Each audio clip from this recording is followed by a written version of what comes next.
बिस्मिल्लाहिर्रहमानिर्रहीम। अस्सलाम वालेकुम स्टूडेंट्स। तो हम सीख रहे हैं क्लास 5 साइंस, इसके chapter number 8 structure of the अर्थ दिया हुआ है।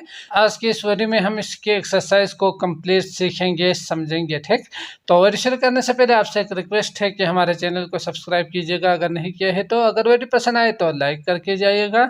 इसके अलावा बाकी तमाम वीडियोस का लिंक आपको डिस्क्रिप्शन में मिल जाएंगे, आप वहाँ क्लिक करके वो भी देख सकते हैं। ठीक, तो शुरू करते हैं। आपके पास एक्सरसाइज में क्वेश्चन नंबर 1 दिया हुआ है, टिक द करेक्ट आंसर। दुरुस्त जवाब के ऊपर आपने क्या करना है, टिक कर देनी है। ठीक, तो पार्ट 1 है आपके पास, the outer layer of the earth is called. तो हम जानते ही है कि जो अर्थ है उसके कितने लेयर्स होते हैं, 3 लेयर्स बनते हैं। जैसे कि अगर हम अर्थ को देखेंगे तो ये जो लास्ट आखिर में हमारे पास जो लेयर है वो एक लेयर बनेंगे, इसके बाद दूसरा एक और लेयर बनेंगे, इसके बाद तीसरा, मतलब 3 तरह के लेयर्स होते हैं हमारे अर्थ के। तो जो पहला है आउटर जो लेयर है, बाहरी जो लेयर है, इसे कहा जाता है आपके पास क्रस्ट। समझ गए, तो ये आपने याद रखना है। इसके बाद जो दूसरा जो लेयर है ये वाला, इसे कहा जाता है मेंटल। ठीक, तो ये मेंटल हो गए। इसके बाद तीसरा वाला जो लेयर है, लास्ट में जो बीच वाला जो एरिया है ना, उसका जो लेयर है उसे कहा जाता है कोर। समझ गए, तो ये 3 आपने याद रखना है, क्रस्ट, मेंटल एंड कोर। तो कोर के भी 2 तरह के होते हैं, 2 हिस्सों में डिवाइड किया है। एक है एक्सटर्नल कोर और दूसरा है आपके पास इनर कोर। समझ गए, तो ये आपने याद रखना है। तो आप समझ सकते हैं, अगर आउटर कहा जाए, जो बाहरी हिस्सा है, बाहरी जो लेयर है, उसे क्या कहा जाता है, तो उसे कहा जाता है आपके पास क्रस्ट। समझ गए, तो आपने इसके ऊपर टिक कर देना है, पार्ट से क्रस्ट के ऊपर। इसके बाद है part 2, what are the main types of the soil.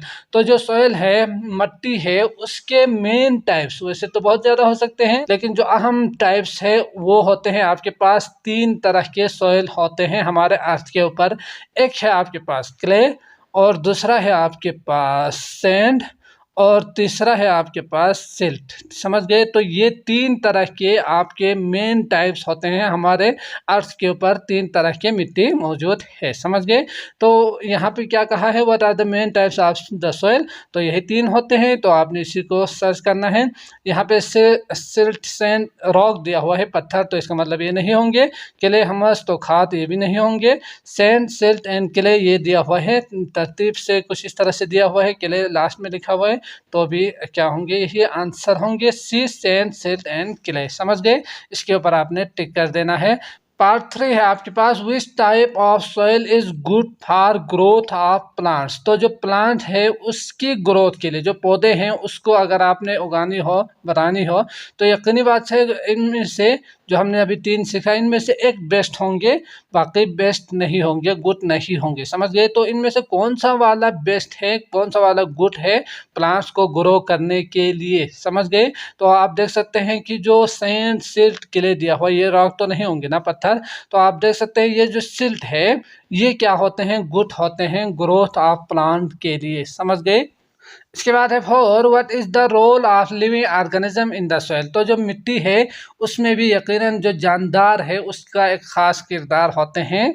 वो कौन सा किरदार है, वो क्या ख़ास काम करते हैं मिट्टी में, तो ये आपने बतानी है। ये यहाँ पे ऑप्शन दिया हुआ है। तो इसमें ना अगर आप देखेंगे तो जो ऑर्गेनिजम्स है, बहुत ही छोटे छोटे जो जानदार है, हशरात वगैरह है, बहुत ही छोटे, जो आपकी आंखों से नज़र नहीं आएंगे, बैक्टीरिया वगैरह जो हमने सीखा था, तो ये क्या काम करते हैं सॉइल में, तो ये जो है ना मिट्टी में ये मिट्टी को जो है वो क्या करते हैं, सॉफ्ट करते हैं, नरम कर देते हैं और हवादार बना देते हैं, ताकि प्लांट्स वहाँ पे इजीली ग्रो हो सके। समझ गए, तो ये काम होते हैं उनका। तो मेकिंग सॉइल सॉफ्ट एंड एरी, तो नरम और हवादार बना देते हैं, पहला वाला ऑप्शन ही सही होंगे।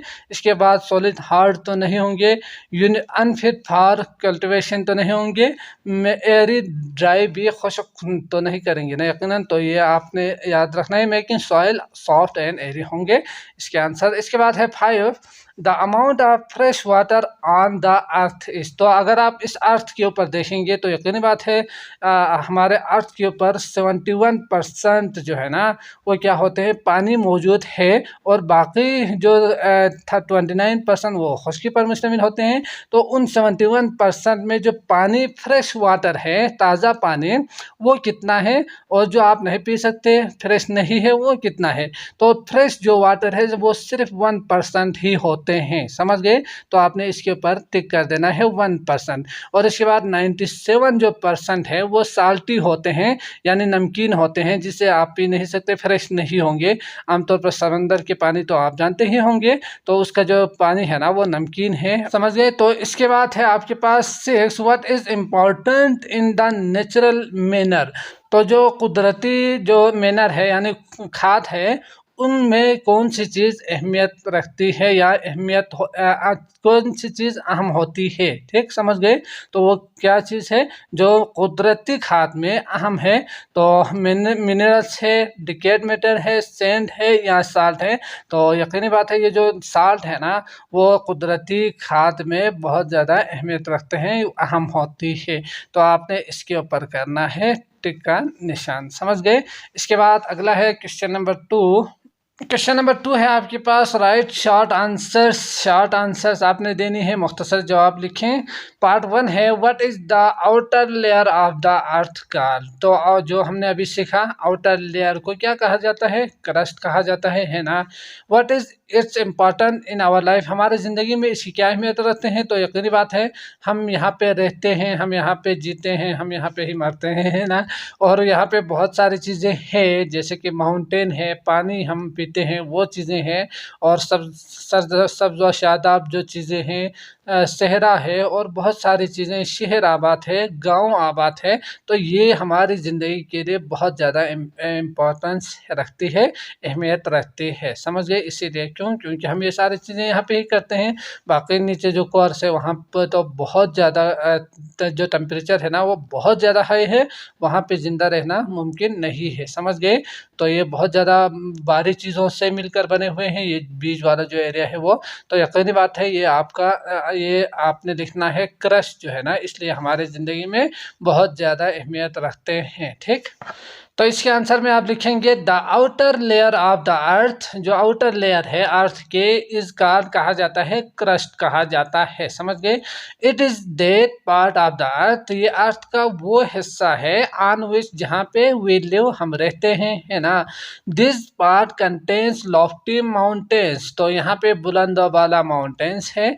डीप ओशियन, बहुत ही गहरा समंदर मौजूद होते हैं। रिवर्स, दरिया है। डिजर्ट, सहरा है। ग्रीन फील्ड, सरसब्ज व शादाब फील्ड्स है, खेत वगैरह है।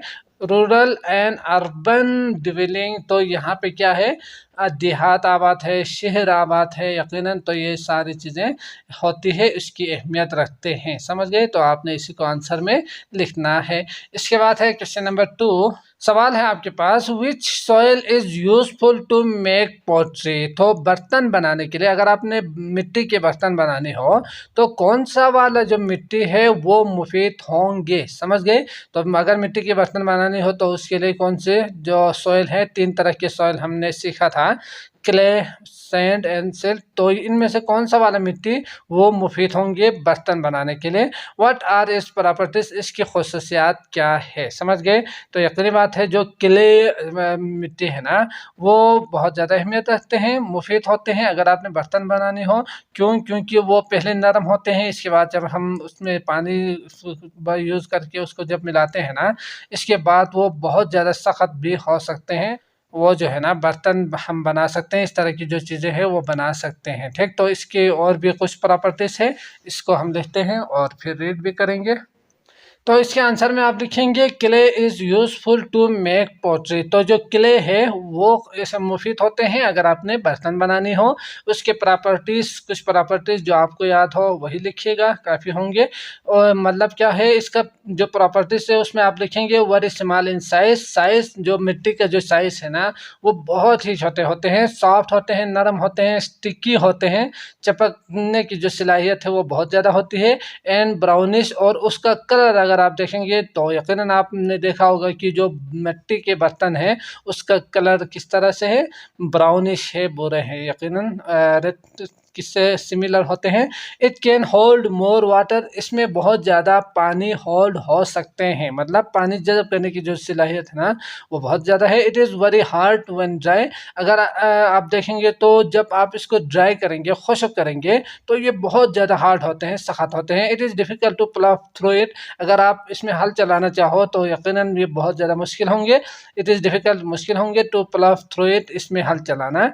The wait clay can be moulded into any shape, तो जो वेट है, जो गीला जो मिट्टी है, क्ले है, उसको अगर आप चाहो तो किसी भी शेप में आप इसे चेंज कर सकते हैं। बर्तन बनाने के लिए यकीनी बात है ख़ास शेप चाहिए होंगे, और इसी तरह के मुख्तलिफ चीज़ों को अगर आप बना सकते हैं वेट अगर हो तो। When dried it become more harder, अगर वो ड्राई हो तो फिर वो क्या होंगे, बहुत ज़्यादा सख्त होंगे, तब जाके हम बर्तन बना सकते हैं ना, नहीं तो नहीं बना पाएंगे। It is use to make brick and pottery, तो ये कहाँ कहाँ इस्तेमाल करते हैं, ईंटें बनाने के लिए, पोट्री बनाने के लिए, बर्तन वगैरह इसी तरह की चीज़ें बनाने के लिए ये इस्तेमाल करते हैं। ठीक, इसके बाद अगला है क्वेश्चन नंबर 3, सवाल है आपके पास, विच मेटर इज ऑब्टेन्ड, कौन सी चीज़ आपको मिलेंगे, मतलब हाँ वजूद में आएंगे, from decade plants and insect, जो गल सड़ जाते हैं, प्लांट्स और इंसेक्ट, पौधे और हशरात, समझ गए। तो इसका मतलब क्या हुआ कि जो पौधों और जो हशरात है उनके गलने सड़ने के बाद कौन सा मेटेर वजूद में आते हैं, कौन सी चीज़ बनते हैं। जब वो ख़त्म हो जाए ना तो यकीनी बात है वो ज़रात में एक्सचेंज होंगे, तो कौन सी चीज़ ऑब्टेन होते हैं वो आपने लिखना है। ठीक, तो ह्यूमस एक ऐसी चीज़ है जो इनके गलने और सड़ने से वजूद में आते हैं, तो आपने इसी को आंसर में लिखना है। ठीक, तो इसके आंसर में आप लिखेंगे humus is the organic matter produced by the decay of vegetables, plants and dead animal matter. तो यकीनी बात है कि जो यहाँ से जो चीज़ें गलने सड़ने के बाद जो चीज़ें बनते हैं, वजूद में आते हैं, उसे कहा जाता है ह्यूमस, समझ गए। तो ये जो है ना पौधों की जो नशोनुमा है उसके लिए बहुत ज़्यादा इम्पोर्टेंस रखती है, अहमियत रखती है। ठीक, तो ये उनके लिए ज़रूरी होती है। तो ये जो ह्यूमस है ये वजूद में आते हैं जब ये जो चीज़ें हैं, प्लांट्स और इंसेक्ट, जब ये गल सड़ जाए तो इसके बाद हमें ह्यूमस जो नई चीज़ मिलते हैं। ठीक, तो इसी को आपने आंसर में लिखना है। अगला है क्वेश्चन नंबर 4, सवाल है आपके पास, what part of the earth surface consist of ocean, तो जो हमारा अर्थ है उसका कितना हिस्सा जो है ना वो ओशियन पे मुश्तमिल है, मतलब समंदरी जो हिस्सा है वो कितना है अर्थ के ऊपर, अर्थ के सरफेस के ऊपर ये बात कर रहे हैं, सरफेस के ऊपर। ठीक, तो वो कितना % है। Why can we not drink sea water, तो हम सी वाटर को क्यों नहीं पी सकते। तो हमने देखा कि जो ओशियंस जो है ना उसके जो परसेंटेज है वो कितना है, 70% जो सरफेस एरिया है वो कवर है ओशियन से, समझ गए। इसके बाद हम इसलिए नहीं पी सकते क्योंकि ये बहुत ज़्यादा साल्टी होते हैं, नमकीन होते हैं, तो इसलिए हम इसे नहीं पी सकते। ठीक, तो इसी को आपने आंसर में लिखना है। तो इसके आंसर में आप लिखेंगे the 70% of the earth surface is covered by water, more salted water in the ocean, due to more salted water we can not drink it. मतलब क्या हुआ कि जो 70% है ना अर्थ के सरफेस जो एरिया है उसका 70% जो है वो कवर्ड है वाटर से। More salted water in the ocean, ocean में अगर आप देखेंगे तो उसमें बहुत ज़्यादा मकदार में साल्ट होते हैं, नमकीन है ये वो जो वाटर है वो। Due to more salty water, बहुत ज़्यादा नमकीन होने की वजह से we can not drink it, हम इसे नहीं पी सकते, समझ गए। हम इसे इस्तेमाल नहीं कर सकते, ये जो पानी है वो काबिल इस्तेमाल नहीं है। तो इसी को आपने आंसर भी लिखना है। अगला है 5, सवाल है आपके पास 5, where is the water found in the form of solid, liquid and gas. तो हमने 3 स्टेज हमने पढ़ा था, सॉलिड, लिक्विड एंड गैस। तो ये 3 तरह के होते हैं, आप जानते ही हैं। तो ये कहाँ कहाँ पाए जाते हैं, किस शक्ल में मौजूद है हमारे अर्थ के ऊपर, ये आपने बतानी है। ठीक, तो सॉलिड जो सख्त आप जानते ही हैं बर्फ़ की फॉर्म में होती है, लिक्विड जो वाटर की फॉर्म में मुख्तलिफ़ किस्म के लेक्स और समंदर दरियाओं में मौजूद होते हैं, गैस तो या यकीनन आप समझ सकते हैं गैस जो वाटर वेपर्स है, बुखारात है, उसकी शक्ल में, बादल की शक्ल में ऊपर जो है वो होते हैं आपके पास गैस के फॉर्म में। ठीक, तो ये आपने आंसर में लिखना है। तो देखते हैं क्या लिखना है। तो इसके आंसर में आप लिखेंगे द वाटर ऑन द अर्थ, जो अर्थ के ऊपर जो पानी है इस फाउंड पाए जाते हैं इन the form of solid, solid के फॉर्म में। कहाँ पे? Is glaciers. तो ग्लेशियर्स आप जानते ही होंगे, बहुत ही ज़्यादा जहाँ पे बर्फ़ होना, वो जो शक्ल है उससे कहा जाता है glacier. In the mountain, mountain के ऊपर, एंड आइस और बर्फ़ की शक्ल में मौजूद होते हैं। The water on the earth, earth के ऊपर जो पानी है इस फाउंड जो पाए जाते हैं इन the form of liquid, liquid की शक्ल में। वो कहाँ कहाँ पे? तो आप देख सकते हैं समंदरों में, दरियाओं में, स्ट्रीम्स, लेक एक्सेट्रा। तो नदी नालों वगैरह में ये जो पानी है वो वाटर की शक्ल में मौजूद है। ठीक, the water on the earth is found in gas, gas की जो फॉर्म है उसमें कहाँ पे पाए जाते हैं? हमारे अर्थ के ऊपर। तो आप जानते ही है कि जो क्लाउड है और वाटर वेपर, बुखारात है, ये दो शक्ल में आपको मिलेंगे हमारे अर्थ के ऊपर। जो पानी है वो क्लाउड, बादलों की शक्ल में, और बुखारात की शक्ल में आपको नज़र आएंगे। ठीक, तो ये हो गया आपके पास आंसर। इसके बाद है आपके पास 3 कंस्ट्रक्टेड रिस्पॉन्स क्वेश्चंस दिया हुआ है, इनको भी 1 बाय 1 अच्छी तरह से समझते हैं।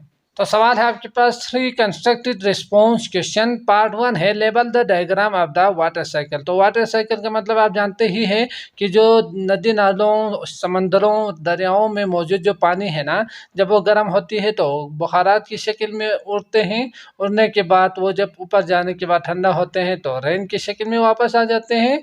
रेन की शक्ल में आने के बाद पहाड़ों, मुख्तलिफ जगहों पर पड़ने के बाद वो दोबारा समंदर में, नदी नालों में चला जाता है और इसी तरह चलते रहते हैं। इसी को वाटर साइकिल कहा जाता है। तो इसमें लेबल करना है कि ये क्या क्या चीज़ें हैं, समझ गए? तो ये इसे आप कह सकते हैं ओशियन, समझ गए? या रिवर भी, रिवर तो नहीं होंगे, लेक आप लिख सकते हैं। तो ये आप लिखेंगे ओशियन, समझ गए? इसके बाद आप लिख सकते हैं ये जो है आपको नज़र आ रहे हैं ऊपर जा रहे हैं, जब गर्म होंगे पानी तो बुखारात बन के, गैस बन के उड़ जाएंगे, तो इसे कहा जाता है वाटर वेपर्स। तो यकीनन आपने यहाँ पे क्या लिखना है? वेपर्स लिखना है, जो कि आप लिख सकते हो। यहाँ पे लफ्ज़ दिया हुआ है, इसी को यहाँ पे कॉपी कीजिएगा। ठीक, इसके बाद आप देख सकते हैं यहाँ पे बादल नज़र आ रहे हैं, तो बादल को आप क्लाउड कहेंगे, है ना? तो यहाँ पे क्लाउड होंगे, जो कि आप लिख सकते हो यकीनन क्लाउड। इसके बाद है आपके पास यहाँ पे क्या है? क्लाउड चेंज होके बारिश बन चुके हैं, यानी बारिश की शक्ल अख्तियार कर चुकी है। क्यों? क्योंकि जब वो ठंडा होंगे तो सख्त होते हैं, सख्त होंगे तो हम बारे होंगे, जब बारे होंगे तो नीचे आएंगे, है ना? तो ये सारी चीज़ें हम मज़ीद सीखेंगे आगे। तो ये आ गया आपके पास रेन, समझ गए? तो ये हो गया आपका लेवल। इसके बाद है 2, which soil is use to plaster the village house. तो जो गांव है वहाँ के जो घर है उसके अगर आप देखेंगे तो जो दीवार है वहाँ पे प्लास्टर किया हुआ है, तो उसका जो मट्टी है वो किस तरह की मट्टी को यूज़ करते हैं प्लास्टर करने के लिए? यकीनी बात है कुछ जो हमने किले में सीखा तो बहुत ज़्यादा सख्त होती है, और कुछ ऐसे हैं जो आप दीवार पे चिपका सकते हैं, और कुछ ऐसे हैं जो अगर आप दीवार पे लगाएंगे, यकीनन प्लास्टर करेंगे तो वो नीचे गिर जाएंगे। तो उनमें से कौन सा वाला जो मट्टी है वो यूज़ करते हैं? तो यकीनन ये जो है सिल्ट, जो हमने सीखा क्ले सिल्ट, तो सिल्ट जो है उसको यूज़ करते हैं ताकि वो उसके साथ चिपके रहे और मजबूती के साथ चिपक के रहे। ठीक, which property of the soil is useful to do so. तो उसके प्रॉपर्टीज़ क्या क्या है? तो ये जो मिट्टी है ना, उसकी जो ज़रात है, पार्टिकल्स है, वो बहुत ही छोटा भी नहीं होते, बहुत ही बड़ा भी नहीं होते, बल्कि दरमियाने साइज़ के होते हैं। और उसकी जो अगर आप इसको देखेंगे तो ये पाउडर जैसे आपको नज़र आएंगे, और उसकी जो हमने अभी बात की वो बहुत ज़्यादा, उसकी जो पकड़ है वो बहुत ज़्यादा सख्त होती है, सॉरी मजबूत होती है, बहुत ज़्यादा मजबूत होती है, ताकि वो उसके साथ चिपक के रहे थे। तो ये पकड़ जो है उसकी बहुत ज़्यादा मजबूत होती है। तो ये 3 प्रॉपर्टीज आप लिख सकते हैं।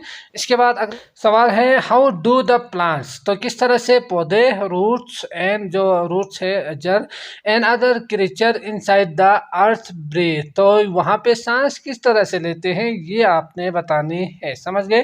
तो जो पौधे की जो जड़ें हैं, मिट्टी के जो ज़रात के दरमियान जो खाली जगह होते हैं वहाँ से वो हवा लेती है। यकीनी बात बात है, आप जानते ही होंगे कि अगर यहाँ पे मिट्टी होना तो उसके दरमियान बहुत सारे स्पेस होते हैं, खाली जगह होते हैं, जो कि हमने पिछले चैप्टर्स में सीखा भी है कि आप किस तरह से पानी को साफ़ कर सकते हैं। तो पानी इसी तरह से साफ़ होते हैं ना, तो जो खाली जगह हो तो उसी जगहों से वो सांस लेते हैं, जबकि जो हशरात है वो भी मिट्टी के ज़र्रात के जो दरमियान जो खाली जगह है वहाँ से वो सांस ले सकते हैं। जो ज़मीन के अंदर जो हशरात है, मुख्तलिफ़ किस्म के जानदार, वो भी इसी से ही हवा लेते हैं, और उसके जो सीने और जो पेट में मौजूद जो खुलिये हैं ना, उसके ज़रिए सांस लेने में इस्तेमाल करते हैं, उसी को सांस लेने में इस्तेमाल करते हैं। तो ये आपने समझना है। इसके बाद अगला है 4 सवाल है, estimate the components of silt fertilize from the given figure. तो यहाँ पे फिगर दिया हुआ है, इसको आपने अंदाज़ा लगा के ना यहाँ पे लिखना है। तो हम जानते ही है ये पूरा एक है, मतलब 100%, अगर परसेंट में हो तो 100% है। इसमें अगर आप देखेंगे तो इसको 2 हिस्सा कर देंगे तो यकीनी बात है ये वाला हिस्सा 50, ये वाला हिस्सा 50% होंगे। और इसको अगर हम देखेंगे तो इसको भी आधा किया हुआ है ना, तो ये वाला 25% और ये वाला होंगे 25%। तो आप एयर के लिए परसेंटेज में आप लिख सकते हैं 25%, और ये भी इसके बिल्कुल इक्वल है, तो वाटर भी 25% ही होंगे। समझ गए। इसके बाद इसको अगर आप देखेंगे तो इसके लिए आप अंदाज़ा लगाने हैं, यकीनन फिक्स तो आप नहीं कर सकते, तो इसके लिए ये होंगे आपके पास आधा। इसको अगर आप देखेंगे तो 1 2 3 4, मतलब 1 2 3 4 5 हिस्सा में से एक हिस्सा हो रहे हैं ना, तो 25 का 5 हिस्से में से एक हिस्सा कितना होंगे, 5% आप इसे लिख सकते हैं। समझ गए। इसके बाद बाकी 5% अगर ये हो तो इस पूरे 50 में से 5% अगर ये हो तो ये वाला जो एरिया है वो कितना होंगे, यकीनी बात है 45% ही होंगे। तो आपने इस बॉक्स के अंदर 45% लिख देना है। ठीक। अगला है, for investigate you have had the devastation caused by flood. तो आपने यकीनन जो सैलाब है उसकी जो तबाहकारियाँ है वो तो आपने सुना ही होगा कि किस तरह से सैलाब जो मुख्तलिफ जगहों को तबाह कर देते हैं। व्हाट इज़ इट्स रीज़न, इसके क्या वजह है, इसके क्या सबब है।